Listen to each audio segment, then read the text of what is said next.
Hello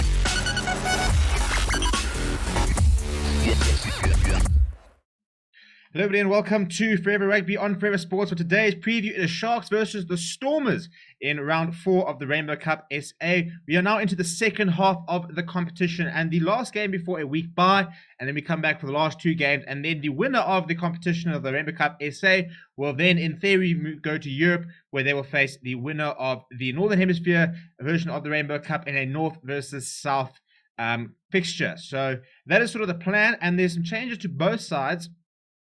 Stormers welcoming back a few players, the Sharks losing a very big player. So some very interesting team selections ahead. Before we look at the teams and sort of what to expect this weekend in what is supposed to be very wet Durban, please do smash a like on the video, subscribe to the channel if you're new. We'll be live for both games tomorrow. We've got kickoff at 1 o'clock for the Sharks versus the Stormers down in Durban, and then we will be live again for the 3:30 kickoff, which sees the Lions hosting the Bulls in another Yokeskate derby. But I think one which I think the Lions will be targeting a much improved performance from the one earlier this season, but we'll get into that one in another preview. It'll be up in an hour or two, so make sure that you check on the channel and watch that as well. So in terms of this weekend, this is what you can expect to see from the Sharks, who have been forced into making a change in the loose trio, with Sukumbuza Noche being ruled out for a few months, which is pretty heartbreaking for him, because I think that he has been, after Dwayne Vermeulen, the form number 8 across the country, and I think was probably sort of pushing for a spot in that box squad.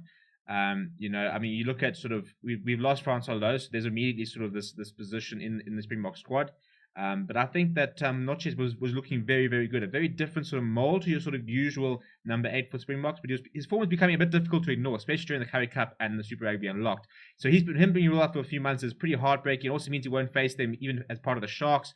And he was really sort of goal-setting that, so a big loss for them.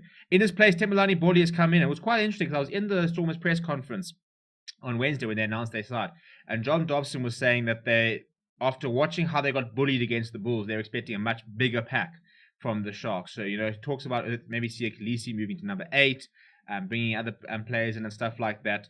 But in terms of the team 1 through 15, Oxen, Chair, Fezenbart, and Thomas Toy, they will continue, and I thought that they were all right. I didn't say struggle, but they were pretty average against the Bulls starting front row, and then got demolished by the reserve front row. When Lizo Koboka came on with Chebe Nyakani, they just absolutely tore them apart.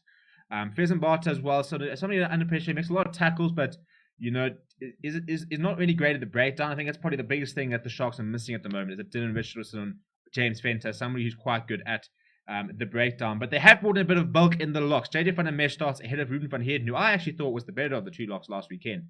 But Renyel Hugo has been retained as well. I thought Ruben van Heerden was making some decent tackles, but JJ van der Mesh brings size at the end of the day. He brings size, so he's going to be a nice bit of weight in behind that front row in the scrum time. And then the loose trio, Temulani Boli has come in, also somebody who brings quite a lot of physicality, quite a big player, quite a big ball carrier. So he'll be with Siya Kolisi and Henko Fenter in that loose trio. Jaden Hendrickson continues with Cohen Bosch, who I thought was pretty good in the first half and managing the game. But at the end of the day, I think Sharks fans getting quite frustrated at the sort of kicking game by the Sharks. They're the side that kicks the most in the competition, which this weekend I think will suit them because it is supposed to be quite wet in Durban. And John Dobson, for example, is expecting a very tricky up and under battle. That's something that they have to work on at the moment, because they know that Cohen Bosch is going to launch that ball up and let Yao Penkla and Spoon Corsi, who comes back in from injury, they're going to chase those kicks all day. Marius Lowe's also back. He takes the place of Jeremy Ward inside centre with Lukanya and then Apelele Fassi. So that's probably a first choice backline. We will be seeing Makazolo Mapimpi probably back in that side after the break, which would be quite exciting. But that is pretty much I think for me, probably the first choice Sharks backline. You put Mapimpi in there instead of Mark Bentley, and I still look at that and think they need an inside centre, but it's a very, very good backline. The important thing is, can this pack dominate up front? On the bench, Kieran Van Furen, Ntutuko Mkunu, Vian Herbst, Ruben van Heerden, Pepsi Buthelezi, Saneda Nahamba, Mani Libok, and Werner Koch. Pretty standard bench there. Pepsi Buthelezi was putting a lot of hard work last weekend, making a lot of tackles as well.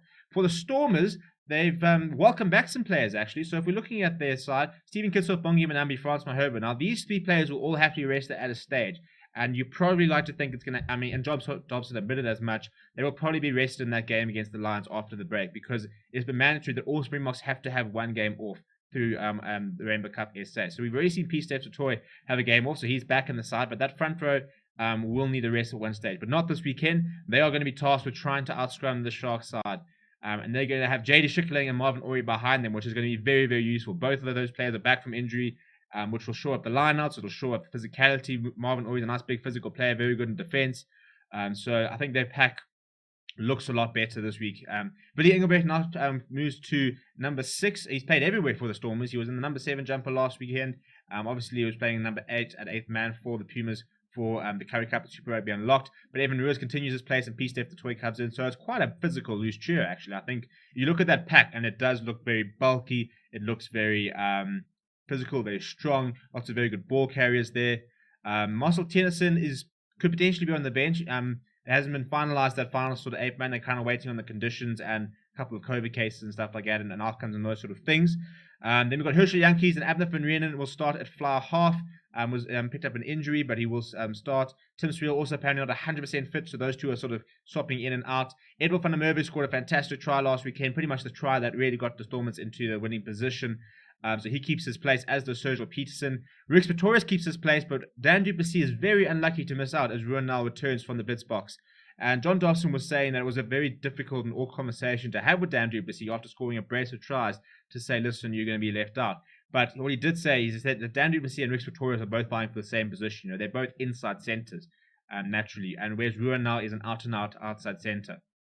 And I think it's the right call. I think that Ruan now does bring a lot more at outside center because he understands the position very much more on sort of defense and stuff like that. And a very intelligent player. Maybe might not have the pace of somebody like Dan du Plessis, but a very physical player and very, very intelligent and knows this game very well. And then Damien Willems says at full back, he'll be very important in terms of kicking game, and he's going to be tested under the high ball a lot this weekend. So he can expect a lot of bombs coming there from the Sharks. On the bench, Scurry and Tabeni, Ali from Mark Netley, Bashir, Ernst van Rijn, Andre Smith, Johan Augustus, Paul de Beer, Tim Swiel, Marcel Tennyson, Dan du Plessis.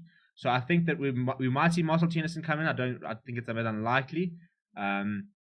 But they're taking a larger bench so they can sort of make a decision on the day. So those are how the two teams are setting up. I think we're going to see a kicking battle. I think it's going to be conditions which will favor the Shark kicking game. But, you know, they also like to play quite a loose brand of rugby when they've got the ball. And they like to counter-attack. They like to sort of, you know, turn a defensive attack quite quickly in terms of, you know, using a lot of territory. But if they do sort of get that those sort of loose balls, they do quite like that. And they also really like playing off set pieces. You know, they have quite a lot of line-up moves. Quite a lot of sort of scrum and stuff like that. So they'll target their set piece as well. You know, a territory game with some set pieces. The Stormers, I think this pack is going to dominate. I think this pack is going to give the Sharks a very, very long 80 minutes. And I think for that reason, I'm actually going to back the Stormers. I'm going to go Stormers by 7. I think this pack is going to bully the Sharks, even though it is a better, more physical lineup. It all depends on who adapts to the kick, to the weather the best. So it's a big call to go Stormers because I think the Sharks will be more suited to the conditions. But I think that the Stormers pack is very, very good. And I think, you know, if they can get that front foot on the scrums, which I think they will, then that makes life a lot easier for them. So that's my prediction. Let me know what you think down in the comments below. Smash a like on the video. Do subscribe to the channel. My name is Steven, and I'll chat to you soon.